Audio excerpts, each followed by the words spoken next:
Well, it's been a while since I had a Mr. Squirrel living in my shed. Been seeing this guy out around here for the last few days. First one I've seen in quite a while. Didn't miss him.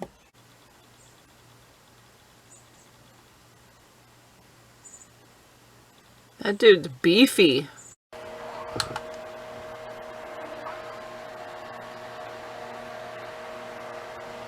See, forgot to put the butter in the fridge.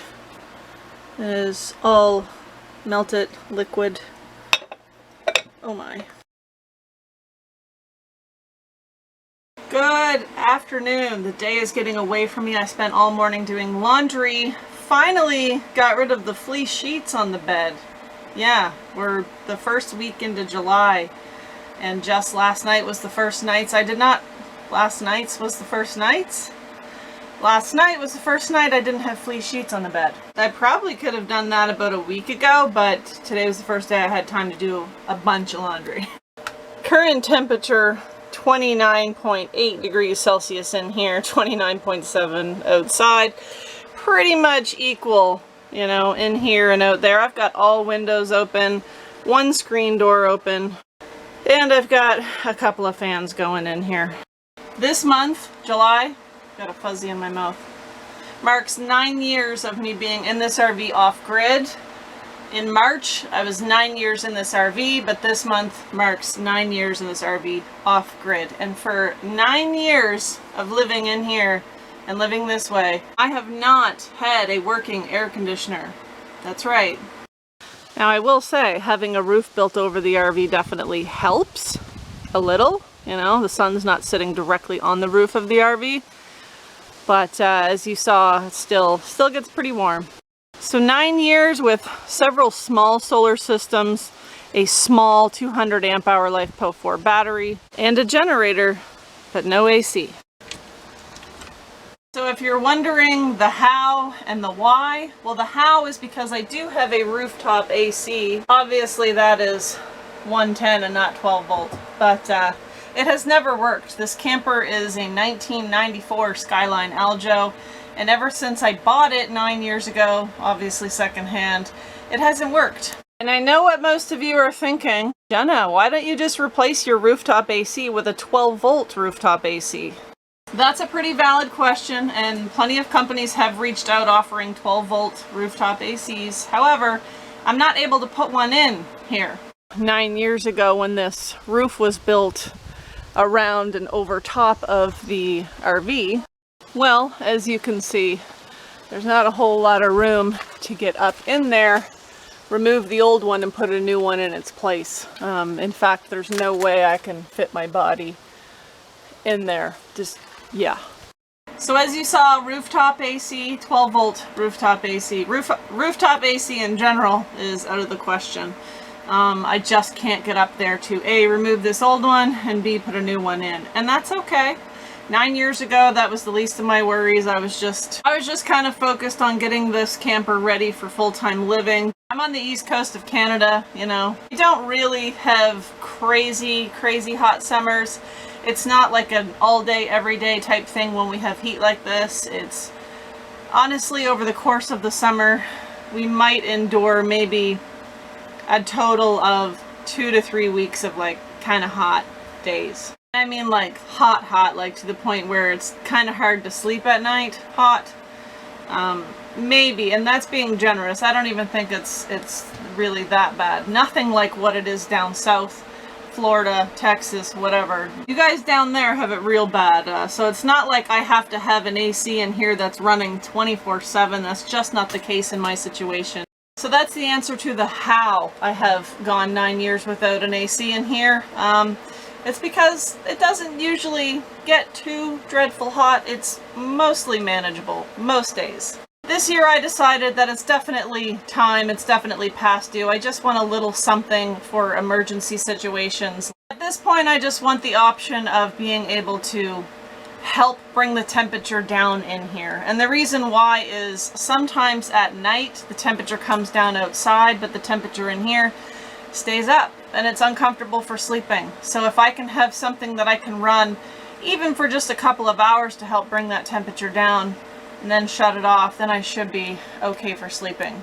So for the reasons listed, I went with kind of an inefficient AC for my situation, you know, being off grid and all that. However, it's one of the cheaper options for me, to be honest.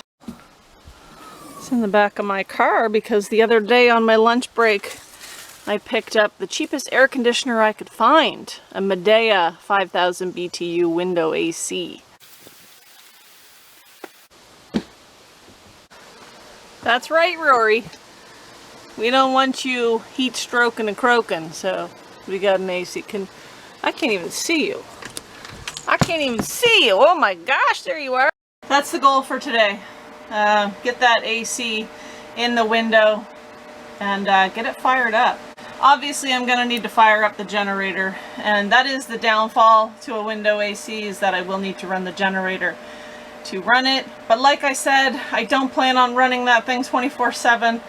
I'm not going to go through quite as much gas as you probably think, because I'm not going to be running that all night. My generator's loud. I wouldn't be able to sleep with it running. I just want to use it to bring the temperature down in the evenings before I go to bed on hot days. Now after today, we're actually supposed to get some cooling again. So I'll put this in, enjoy it today, and then for the next week or two, I probably won't need to run it. So there you go. So I have one sliding window, one large sliding window in here. All the rest are these crank opens, as you can see. So really this here is my only option, and that's totally fine. I need to remove the diesel heater, get that out of the way. That's outside on a couple of stools just to hold it up to the window. Pull this plywood out. The diesel heater is connected to my 12 volts going up into this cabinet here. Yeah, let me pull all this out of the way, and then I can get this AC propped up in the window.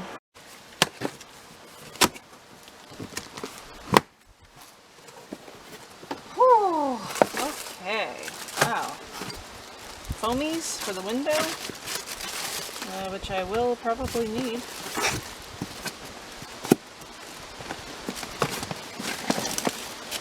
Expendable sides for the window, which I will probably need.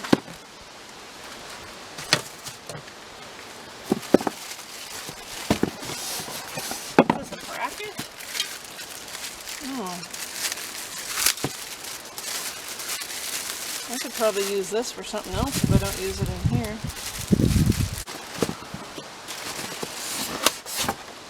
There we go.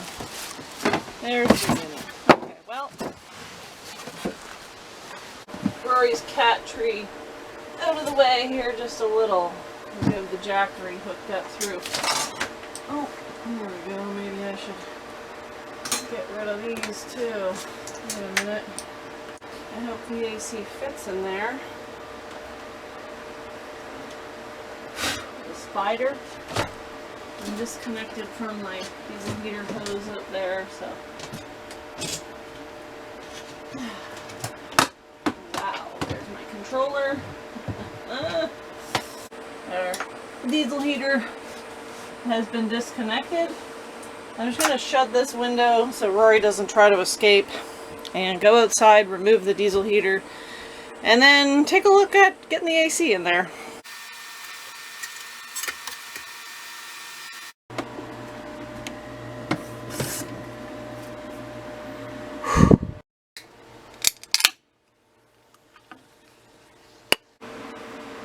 You guys in Texas and Florida, anywhere where it's hot, are going to think I'm a wimp. It's 30 and not nearly as hot as it was yesterday. Yesterday it was hotter, 35 degrees Celsius, and my dad and I were finishing the ceiling in the box truck. It was unfit. Today I'm already sweating and all I did was move the diesel heater.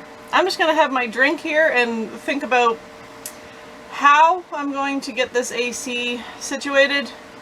Look how little and cute this thing is. I just went with the basic of the basic, you guys. It was 140 bucks.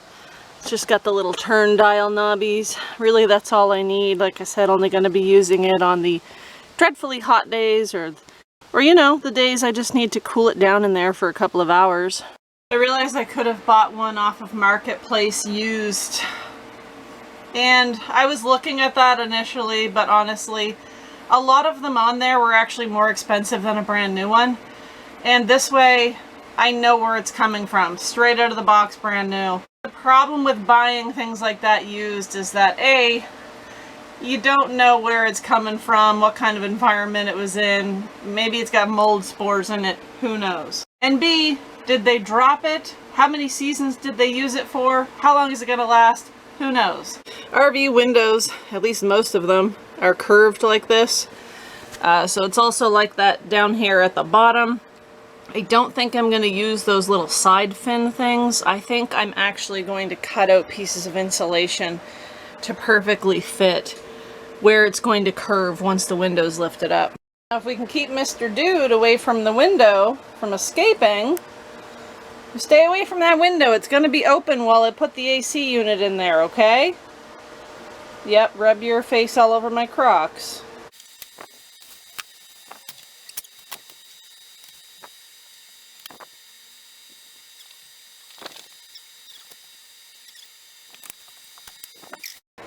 I know it's hard for you to see, lighting and all, but something like this. I'll show you from the outside. Yeah, right now I just have this block that the diesel heater was sitting on under that one corner. This one needs to be trimmed down a little, but I'll do the same over on this side. Just another temporary setup like everything is around here. And what's this? Get out of there. As for the sides here, yeah, I'm going to cut pieces of foam insulation. I think that's going to be better than dealing with those, whatever those things are. And underneath where I put this across here, and it's just sitting there, honestly, there is that gap. So I'll fill that with some of the foam that they sent. I'm too cheap to go buy those bracket kits or whatever you can, stabilizing AC, you know what I'm saying. Does it look ghetto? Sure it does. Will it work? Sure it will. Okay, so for these spaces here, it's looking like, oh yeah. Oh, come on in, Ant. Come on in, Ant. No, no, no. Get out. Get out. Get back out there. You're not welcome. Anyway, as I was saying, we got less of a 1-inch gap here in this little window, so I'm going to see if I've got any 3/4 inch pieces of insulation laying around. And guess what? I do. Perfect.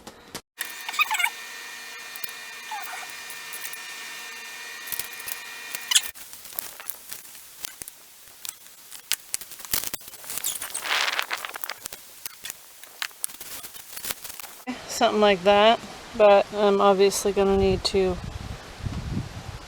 cut the corner a little bit down here.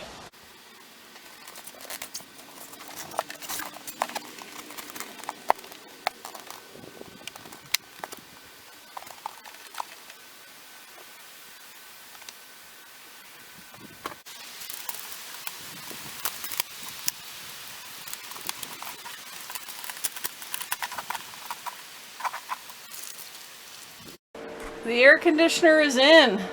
This is definitely some trailer trash stuff right here if you've ever seen it. You're welcome. Does it look like... Yep. Is it gonna help cool me down when I need it to? Yep. That's good enough for me. That's really all I can ask for at this point. So we're gonna do a test.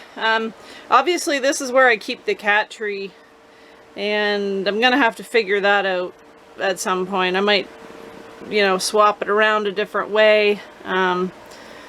Yeah, however I situate it, I just need to make sure that this is free and clear and coming through. So I'm going to fire up the generator, but first I'm going to unplug the jackery. That's one thing I need to be cognizant of. There's an initial power surge, obviously, in the beginning. And I would be tripping breakers if I decided that when I flick on the generator, it's trying to charge the EcoFlow, the jackery, and the AC all at the same time. I'm sure it can do the AC and the EcoFlow, and once I get past that initial power surge, I could probably plug the jackery in. My generator's 3,500 watts. These things here, from what I read, are, I think they run at like 450 watts or so. Could I run it off the Jackery or the EcoFlow? Yeah, for like 1 to 2 hours, and that would be it. So if that's all I need to run it for in the evenings, great. I could run it off the Jackery if it was full, and maybe it would last an hour and a half, 2 hours at best. Something to experiment with, but for now, I'm gonna run it off the generator. So I'm gonna fire that puppy up. I'm gonna go around and shut all the windows. Generator time. Fire this puppy on. Hopefully when the AC kicks in, the compressor kicks on, it doesn't do a whole little rattle and shake, because I don't know if my little blocks underneath are gonna be stable enough, but maybe I should just stabilize it here for a second. I have it plugged in up there, so in about 15 seconds. Okay, nothing's happening. Let me see. Okay, I'm in off mode. Let me turn this to AC. It's working. I believe I have it on the coldest mode. So let me go ahead and close all my windows here.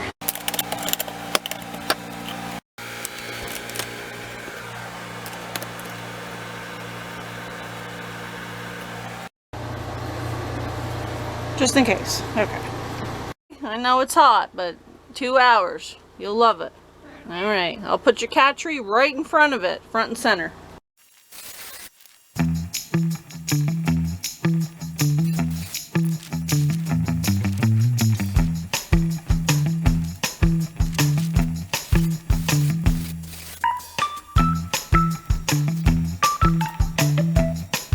And, oops, I damaged more fins. My bad.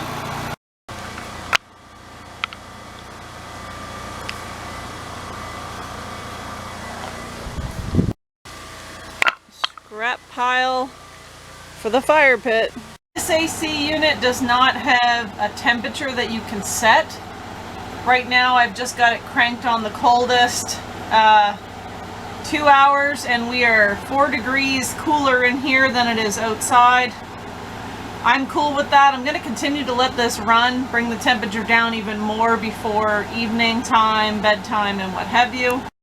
Keep in mind also that I don't have any like window covers or anything like that trying to keep the heat out even more. It's just, this is literally just a test run without the extra work of like help, you know, better insulating and so on and so forth. But I feel pretty good about this. The reason why is because in reality, if it were 29 outside before I had AC, it would be several degrees warmer in here than it would be outside. So remember that. And I moved the cat tree just kind of, I don't know, I just maneuvered it a little so that, you know, there's still lots of room between the air conditioning unit and the cat tree itself. Rory can still get up and get in the window. And if he wants to, he can lay right here in front of the AC. Standing here, like pretty much in front of it though, feels really nice. Okay, I've officially had this thing going for 4 hours now. 27 outside, 24.9 in here. I hope you can see me. I haven't fixed that light yet. And hear me. I'm directly across from the AC because, well, because it's the coldest place in here. In 9 years that I've been here, it's nice to finally have an AC. Is it super cold and chilling it off really well in here? No, but it is the cheapest AC that I could, well, cheapest brand new AC I could find. Rory's liking it. He thinks it's cooler in here. Yeah, I mean, I guess I can't expect it to be incredibly cold in here with an AC unit. It is an RV. Just like in the wintertime when a lot of the heat escapes in these things because they're not insulated well and not really buttoned up. Basically what I'm trying to say is it's always going to be a battle with RVs. You're going to battle with heat loss in the wintertime. You're going to battle with keeping it cold or cool in the summertime. I will say this, I am glad that I have an AC now, just to have the option of bringing the temperature a little bit below what the outside temperature is. Let me tell you, last night it was warmer in here than it was outside. Going to bed at night knowing that isn't fun. I did just run out and get about 3 jerry cans worth of fuel, knowing that I'll be running the generator more now. I don't really run it much, but on the hot days I probably will now that there's an AC unit in here. Which also means something I need to do very, very soon, and probably should have done months ago, is change the oil on the generator. I'm sure it's very much past due. Anyway, I'm gonna sit here and stay cool, grab a shower, wind down for the evening. I'll probably run this for another hour or two before bed, and hopefully I think I'm dehydrated. Hopefully sleep well, knowing that it's cooler in here than it is outside, and I haven't been able to say that most summers on really hot days. I think that is it for me here. I hope you're all doing well. I hope you enjoyed this video, and I hope to see you in the next one. Bye.